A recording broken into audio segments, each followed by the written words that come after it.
Hello, my name's Helen and this is my knit machine.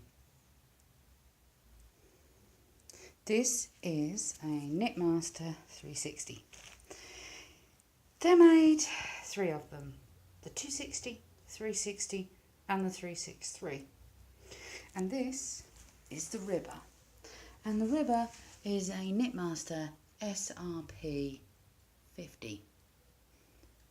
Now, there are two standard ribbers for Knitmaster, and that would be the SRP 60 and the SRP 50.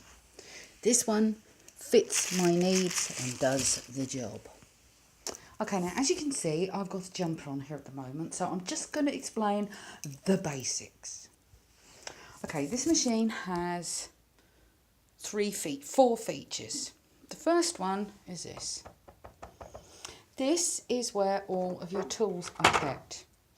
Your toolbox should contain weights, cams, brushes, hangers and pronged tools that look like this.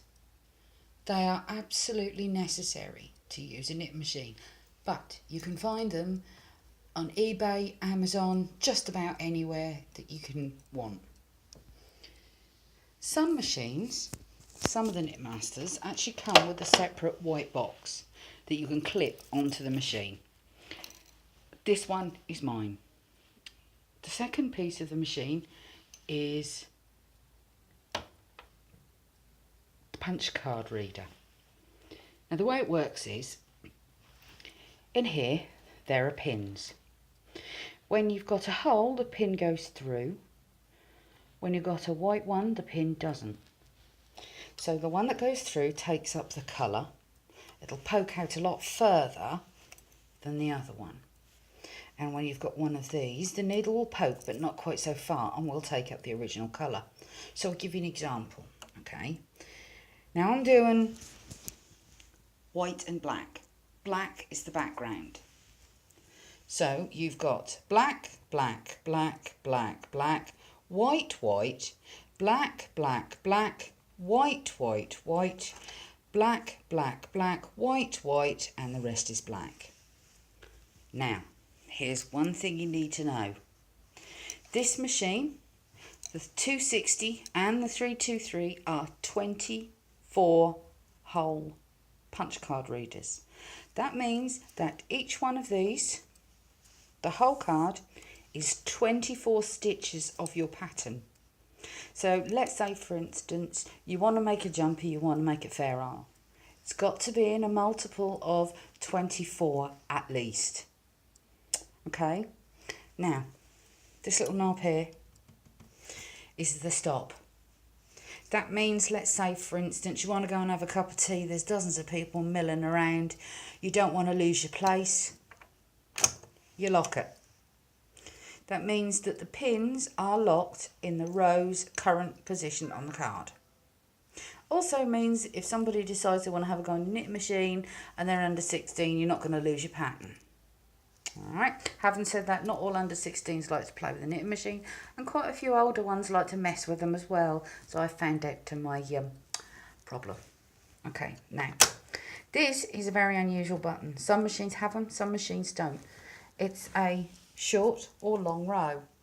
That means that it will either elongate the pattern to twice the card's length. So let's say each card is, the pattern is 50 rows long.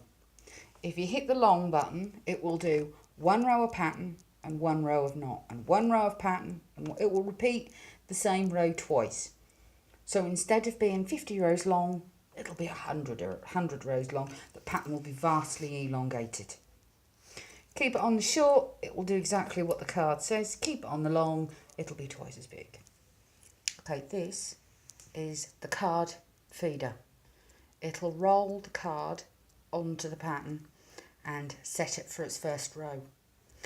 My piece of advice is, if you're going to set the card, always start one row above where you want to be, and then you can set it, but I'll show you how to do that next time.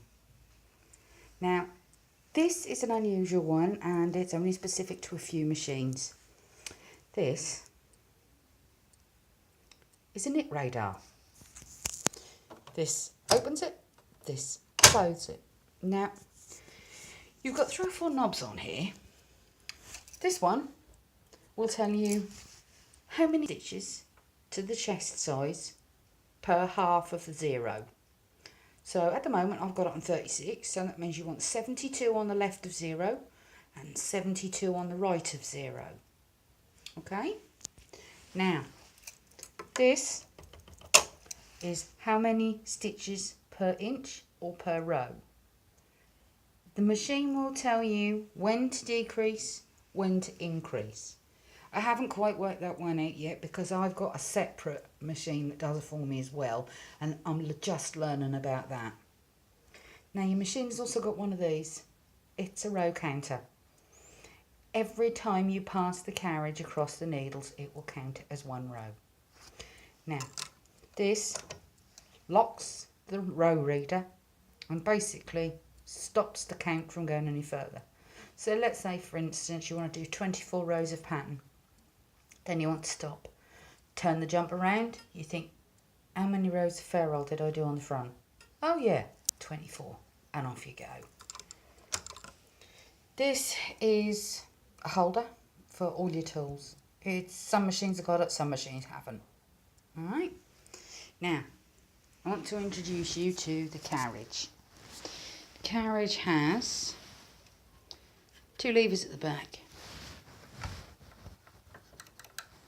They'll help with ferrule, they'll help with tuck stitch, they'll help with slip stitch. Depending on what position you have them in, depends on what needles knit and what needles don't knit. These are the Russell levers. Russell levers will decide what needles will actually get knitted and what will be left alone. These are brushes. They're normally used for weaving or plating. And these are the 2 orifices. At the moment I'm knitting ferrule, which is why I've got 2 colours. Now, when you get your manual, you'll see there's a 1 and a 2. Those are the 2 positions for more than 1 colour. This is known as the gate. Thread the yarn in, shut the gate. It means that the yarn won't escape as you're trying to knit across the bed. Now, this is a stitch dial. The stitch dial has 5 settings: tuck, slip, original, lace and ferrule, which is what I'm on, and ferrule is F. Okay, stockinette stitch is ordinary stitch. Okay, and on the top you'll see numbers. The O is 0.0. That is the pointer to tell you what size stitch you're on. Nowhere else. The bigger the number, the bigger the stitch. Okay, I'm going to disappear now, and I'll make you another one very, very shortly about the river. Okay, bye.